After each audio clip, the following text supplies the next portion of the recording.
First created as a 1983 manga by Bronson and Tetsuo Hara, featuring ultra-violent action, martial arts, and a post-apocalyptic setting. Welcome to the Animation Cave, and this is Hokuto no Ken.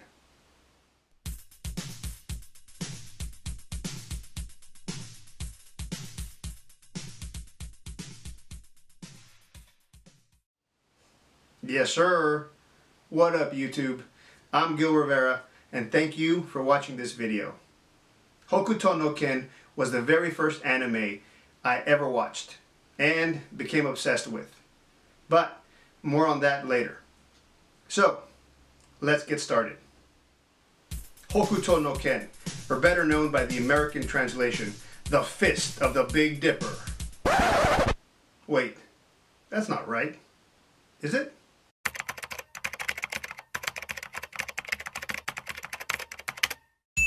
Okay, so apparently the American translation has been wrong for decades.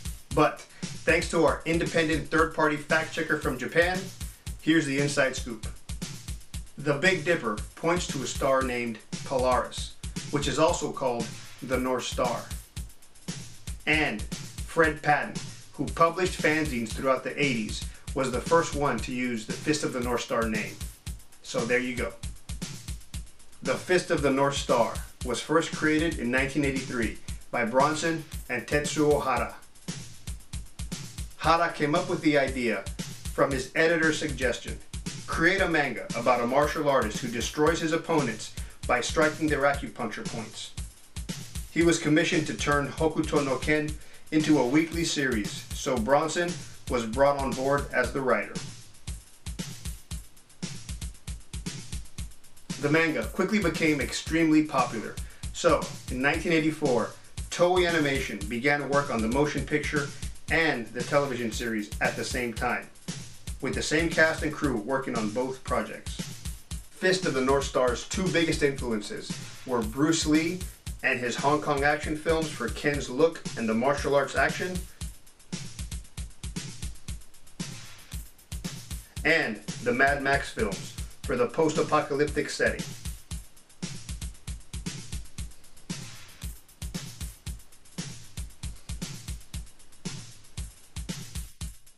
Fist of the North Star was also influenced by the 1973 manga series, Violence Jack.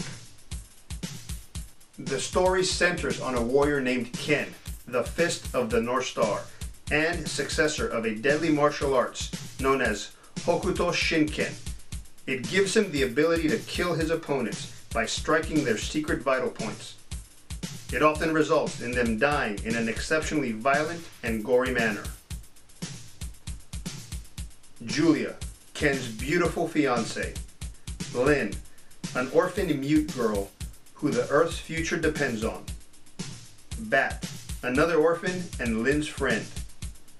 Ray, another martial arts master in search of his kidnapped sister, Ailey. Shin, Ken's friend and the Fist of the Southern Cross. Jaggy, Ken's brother in training, who is jealous and orchestrates everything to get rid of him. And finally, Rao, Ken's eldest brother in training, who believes he should be the Hokuto Shinken successor, and proclaims he will become the ruler of the new world.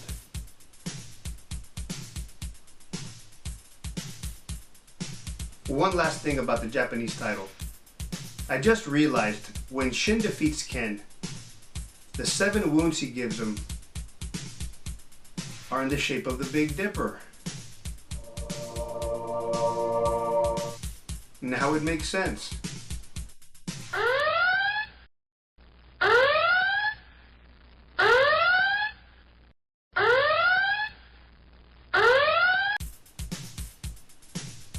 In a post-apocalyptic world, Ken and Julia wander the Earth, trying to resurrect the planet's ecosystem by planting the seeds of new life.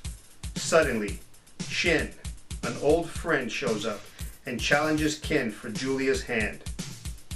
Ken is bested, mortally wounded, and thrown down a canyon to die.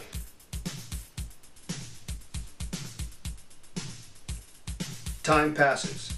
Ken now wanders the wasteland protecting the weak and innocent. He rescues two kids, Bat and Lynn, from a gang of bandits, and allies himself with another warrior named Ray, who is searching for his kidnapped sister, Ailey. Together, they find his sister's kidnapper, who is Ken's other brother in training, Jaggy. Jaggy has been impersonating Ken in an attempt to tarnish his reputation and draw him out. He is quickly defeated in battle, while Ray rescues Ailey. Before dying, Jaggy reveals he convinced Shin to betray him, and now Julia has been taken to the city of Southern Cross. Elsewhere, Raoul, who is now a conqueror, has amassed a huge army, is expanding his domain by defeating rival warlords.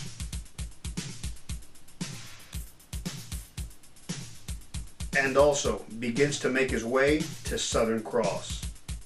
There, Julia is treated with a life of luxury, but she refuses Shin's gifts of affection. When she overhears that Ken is alive, she attempts to escape, but is taken captive by Raoul. Later, Ken arrives at Southern Cross. He finds the city in flames and Shin waiting.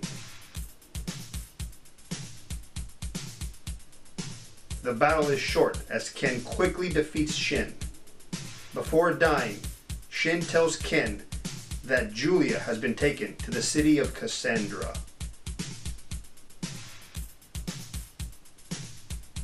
Ken rushes to Cassandra, Raoul's stronghold, to try and rescue Julia, defeat Raoul, and save mankind.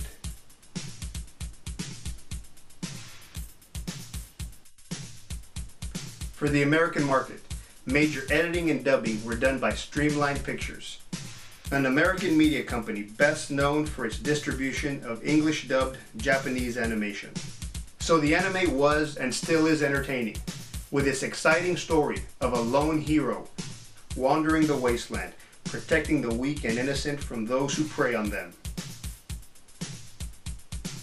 The action is intense, and you'll find yourself rooting for Ken because the stakes can't get any higher and the odds are stacked against him. It's definitely the classic hero's journey. It's entertainment that's definitely not for kids because of the ultraviolet action, nudity, and gruesome deaths.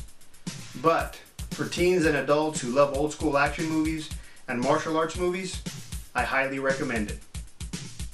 Fist of the North Star has become a media franchise, including several animated films, toys, video games, and a series of spin-offs in both print and broadcast media. Even gambling machines. Discotek Media released the movie on DVD in 2009. It was based on the high-definition video transfer produced by Toei for the Japanese DVD release. It features the original Japanese dialogue and the English dub. On a personal note, I really love this anime. It was the very first anime I ever watched, and it was by accident. In middle school, I was watching TV one Saturday night, and I came across it on the public access channel.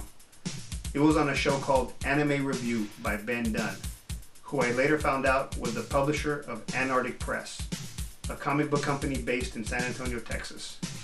He also owned a comic shop, but I can't remember the name. I caught the final battle and I was shocked. I had never seen animation like this before. It opened up a whole new world and obsession for me. I started consuming all the anime I can get my hands on, and it changed my art style forever. So Fist of the North Star has a special place in my heart because of this, and I will always recommend it to anyone interested in anime. Now, let's talk about the live action film.